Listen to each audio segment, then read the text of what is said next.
السلام عليكم، ازيكم يا حبايبي؟ عاملين ايه؟ اخباركم ايه؟ وحشتوني. النهارده رايحين نشوف شقة المصيف الجديدة. هنسافر نغير جو. حبيت اخدكم معايا في الطريق كده واحنا ماشيين. كنا قربنا خلاص على البوابات، فاللحظة دي بحبها جدا. بحس ان روحي بتترد فيا كده لما بوصل اسكندرية، واول ما بوصل البوابات بسيب بوابات القاهرة بودعها وأقول لها يعني أقضي أجازة كده وأفرفش فيها شوية وبعدين أرجع لك تاني. منظر دخول العربيات وهي داخلة ومنعدي البوابة لغاية لما بيقطع التذاكر، أنا مش عارفة أقول لكم بكون في منتهى السعادة. لو وقف الطريق وممشيش ويعني فضل العربيات واقفة كده، أنا مش هيفرق معايا. المهم إن أنا جيت اسكندرية وبس. اسكندرية دي العشق كلها، ذكرياتي كلها فيها من وانا صغيرة. من وانا لسه طفلة سنتين جل افتكروا صور كنت بشوفها، ولما كبرت شوية وبقيت في ابتدائي وذكرياتي بقى كانت في سيدي بشر وميامي. اسكندرية زي ما بقولكوا العشق بالنسبة لي، بتمنى اعيش فيها بقية عمري حقيقي. بس طبعا عشان الولاد وكده والواحد ما يقدرش ان هو يسيبهم. يعني لسه عندي ابني صغير لسه هيخش كلية ان شاء الله السنة دي، كان ثانوية عامة. انا اختفيت عنكم علشان خاطر كان امتحانات الثانوية العامة، انا كنت بمتحن معاه بصراحة يعني. انا كنت حالتي النفسية صعبة وكان ضغطي بيعلى، والدكتور مش عارف ضغطي بيعلى ليه، وانا نفسي بنكر من جوايا ان انا خايفة علشان خاطر الامتحانات. يعني كنت حاسة كأني بمتحن معاه. وكان كل مرة يجي المدرس فيها أسأله ايه الأخبار، ها طب هو تمام، طب كويس. طبعا الامتحانات زي ما انتوا عارفين كده الواحد ما بيبقاش يعني حاطط أمل عليها، لأنها بتيجي بحاجة مخالفة خالص خالص تماما يعني. فالحمد لله، الحمد لله يعني الدنيا مشيت الحمد لله ونجح عقبال ولادكم اللي لسه داخلين بقى ثانوية عامة. ربنا معاكم إن شاء الله ويوفقهم يا رب كده، لانها فعلا سنة صعبة صعبة بشكل يعني مش عارفة اقول لكم ايه. يعني بجد بجد تعب نفسي جامد جدا. فالحمد لله ربنا جبر بخاطرنا، وبقيت اقول يا رب راضيني وراضيه، والحمد لله اهي عدت. فربنا يكرم الجميع يا رب ان شاء الله. احنا هاخدكم بقى الشقة الجديدة بتاعتي في العجمي.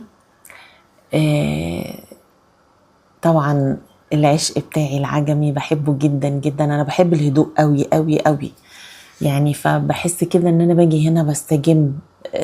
القاهرة بتبقى صعبة قوي، الدوشة فيها والبياعين ويصحوكي من بدري وصوت العربيات رايحة جاية والتكاتك، تعب اعصاب بجد يعني، متعب جدا جدا. هنا كنا عدينا بقى البوابات خلاص وداخلين بقى على الطريق اللي هو بيوصل بقى لطريق العجمي. حبيتش اطول عليكم بقى اكتر من كده يعني، قلت كفاية المسافة الفترة دي بس كده، عشان ما يبقاش طويل عليهم مقدمة لغاية لما بسم الله الرحمن ندخل الرحيم. الشقة. ندخل بقى الشقة بتاعتي الجديدة.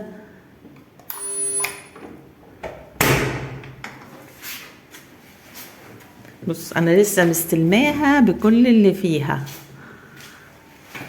محتاجة طبعا وش بياض وكل حاجة متنطورة في الارض. بصوا ده انا يعني هيطلع عيني. صاحبتها كانت لسه عاملة ممحراه حاجات اماكن فيها، هضطر طبعا كل ده يتبيض، بس طبعا مش السنة دي، ما اقدرش السنة دي خالص. كله طبعا العفش ملموم، كل ده انضفه وارجع ارصه تاني. المطبخ مفتوح امريكان.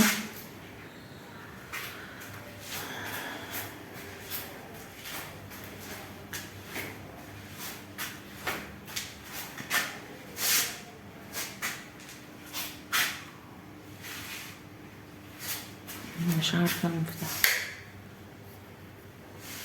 اهو في حاجات مش منورة ولا في حاجات عايزة تتغير، بس هي عاملاه نظام كده، مش عاملة، هي في وحدات مطبخ.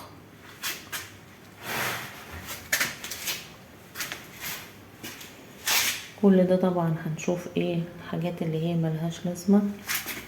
المفروض في مطبخ بيتحط هنا، مفيش حاجة علوية، يعني هو المطبخ بيتحط هنا لكن مفيش حاجة علوية. شايفين؟ ادعولي بقى، ادعولي على الحوسة اللي انا هبقى فيها. الاوض طبعا هي شايلة كل حاجة مكانها، انها كانت هتبيض وما كملتش. تلاجة، بوتاجاز، شايفين منظر البوتاجاز، بس ان شاء الله نرجعه جديد. هو ايدي الزنوسي، شايفين المنظر، ان شاء الله نرجعه جديد. دي هي وحدات المطبخ كلها بتتحط افقي تحت. دي كراسي السفرة قش، هي بس برضو ان شاء الله تتنضف. تلفزيون، هو في تكييف هنا، في تكييف في كل اوضة حتى الصالة. الشباك ده هفتحه، الشباك ده هفتحه ان شاء الله، اهوي بس ما نزق شوية ده. الدولاب طبعا محتاج تظبيط برضو. هو في سرير تاني تحت السرير ده، بس انا مش عارفة مساحته ايه، مساحته كبيرة 160 ولا 120 زي دول 120. تلفزيون اهو.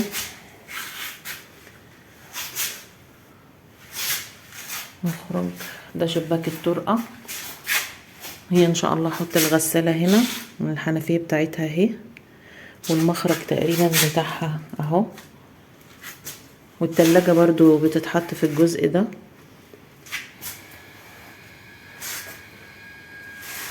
وبعدين الحمام،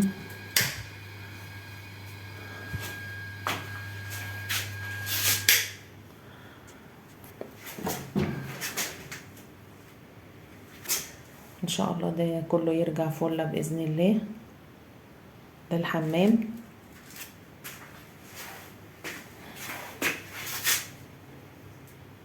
كان في سخان هنا بس هي شالته خدته، بس الغاز هيخش لنا، فانا مش محتاجه اشتري سخان كهرباء دلوقتي.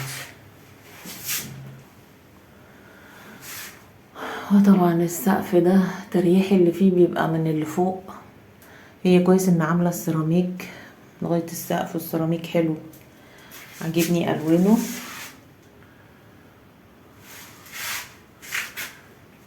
هي البيبان بس مدهونه بني انا بحب كل حاجه لونها ابيض.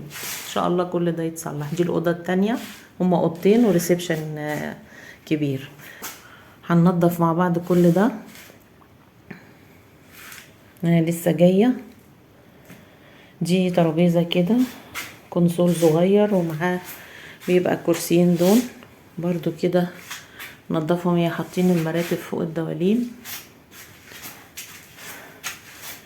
هي الكراسي هتتنضف طبعا.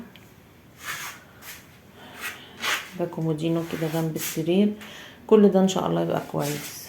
هي حاطه تكييف في كل اوضه، يونيون اير ده تقريبا. كل ده حتى المخدات ربنا يسهل اقدر اغسلها. انا عندي غساله فوق اوتوماتيك، دي غساله ايدي العاديه. دي ترابيزه كاسيت، ده من كراسي السفرة. ودي ترابيزة صغيرة بتتحط في المطبخ. ودي تسريح كده. الأوضة التانية ده هي عاملة ليد هنا عند ما خدتش بالي أول مرة أشوفه الليد عند الرخامة. أكيد ليه مفتاح لوحده، لسه بكتشف والله. هي هنا كانت حاطة صورة شالتها، بس طبعا البرواز خشب معمول في الحيطة، ساعة البياض بقى ان شاء الله يبقى يتعمل، نبقى نجيب مطرحه كده اي حاجة. يعني عايزة ارائكم بقى، تقولوا لي ايه نحط ايه هنا ونعمل ايه هنا. هي طبعا الشقة محتاجة بياض لان انا صورتها من حوالي 6 سنين، كانت افضل من كده يعني. بس كل ده طبعا بيبقى هنا مع الرطوبة والتريح بيحصل كده. ده هنا كنب بيتفتح سرير، كنبتين بيتفتحوا بيبقوا سرير. طبعا كويسين عشان لو في مجموعة في الشقة. دي بقيت مراتب المراتب اللي فوق الدولاب دي بتاعة الكنب، ودي مراتب السراير. دي البلكونة.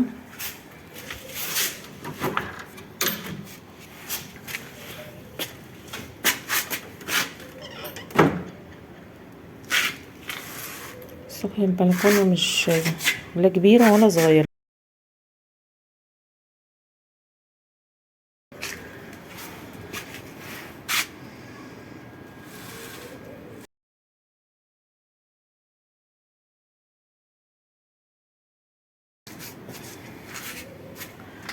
بس محتاجة مجهود كبير قوي، ربنا يعيني يا رب.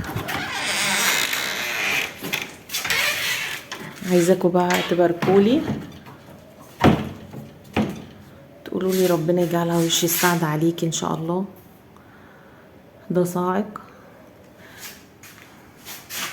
ما تنسوش يا جماعة اللي وصل للفيديو اللحظة دي ما يعمل لايك عشان الفيديو بس ايه يتشاف وينتشر. هي عاملة كله لمض ليد في السقف.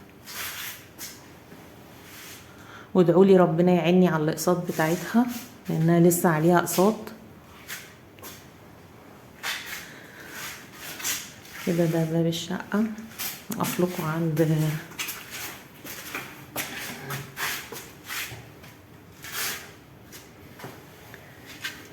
يعني انا مش عارفة ايه اللي في البلاط ده. طبعا انا مش هقدر اغير سيراميك ولا اي حاجة لان شقة المصيف مش محتاجة سيراميك، ولو يعني ربنا قدرني مش دلوقتي خالص، نخلص بس اقساطها ان شاء الله. ده كده الريسبشن كله. النظرة الاخيرة ونوضبها مع بعض بقى ايه واحدة واحدة. ادعولي ربنا يعيني، ودعولي ربنا يبارك لي فيها ويجعلها وش خير عليا ان شاء الله، ويعيني على سداد بقية تمنها. ولهنا يا حبايبي بيكون وصلنا لنهاية الفيديو. ما تنسوش بقى الاشتراك بالقناة يشرفني وجودكم، واللايك والشير، ومستنية كومنتاتكم. سلام.